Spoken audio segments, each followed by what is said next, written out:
Неліктен білгенімізді қолдана алмаймыз?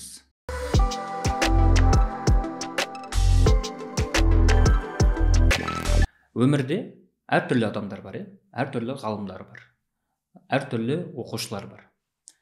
Біз өмірімізде күнделікті тұрмыста, қоғамда белгілі бір нәрселерді біліп жүреміз. Немесе белгілі бір нәрселерді үйренеміз, оқимыз, зерттейміз.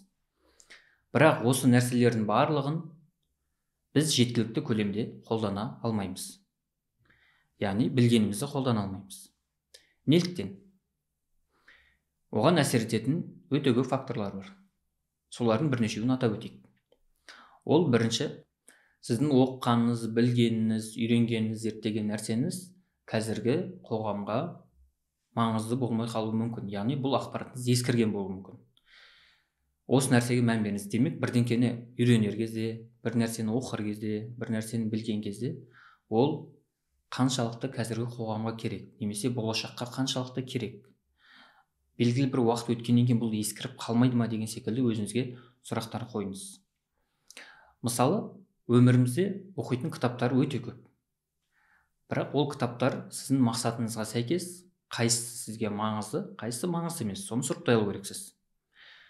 Кітап оқи берсе, мен жетістікке жетем деген нәрсе болмайды. Яғни сіз оқып жатқан нәрсеңіз ол ақпарат. Жетістікке жету үшін, немесе мақсатыңызға жету үшін, армандарыңыз орындалу үшін, сіздің оқыған ақпаратыңыз, білген нәрсеңізді қолдана алу керексіз. Енді қалай қолданамыз? Бірдеңкені оқыр кезде, үйренер кезде, зерттеу кезде міндетті түрде ол нәрсені сұрыптап алу керек. Бұл маған қаншалықты маңызды? Қазір керек па? Қазір керек болса, менің қандай проблемамды шешеді? Осы сұрақтарды қойғаннан кейін ғана барып, ол нәрсені оқып үйреніп бастау керек. Мысалы, ұбт-ға дайындалып жатқан оқушыны алайық.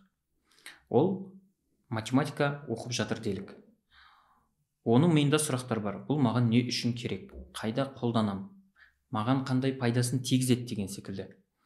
Математика бірінші адамның ойлау қабілетін арттырады, есте сақтау қабілетін арттырады. Және оның ең маңызды оқуға түсуге, яғни болашақ мамандығына грант алуына септігін тигізеді. Сол үшін ол бала оқып жатқан болуы мүмкін. Немесе белгілі бір ғалымды алайық. Биология саласында белгілі бір ғалым болсын. Ол бір нәрсені зерттеп жатыр. Бірақ зерттеген нәрсесі қандай проблемаларды шешеді? Алдағы 5 жылдықта, 10 жылдықта, немесе бүгін ертең адамдарға қандай пайдасын тигізеді?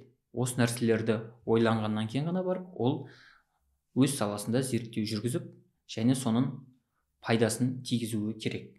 Яғни білгенімізді әрқашан қолдануымыз үшін өзімізге әрқашан сұрақ қоюымыз керек. Бұл маған қандай пайдасын тигізеді? Мен немесе осы арқылы кімге пайдамды тигізе алам? Бұл қандай проблемаларды шешеді? Осы сұрақтардың негізінде ғана біз оқып, біліп, зерттеп үйренуіміз керек. Және оны міндетті түрде әрқашан қолдануымыз керек. Егер ақпаратты тек қана біліп қана қойып, бірақ қолданбасақ, оның бізге ешқандай пайдасы жоқ. Бірақ мынандай болуы да мүмкін. Сіздің оқыған, үйренген нәрсеңіз қазір пайдаңызға тимеуі мүмкін, бірақ 10 жылдан кейін, 20 жылдан кейін, немесе 50 жылдан кейін сізге ол нәрсе пайдасын тигізуі мүмкін.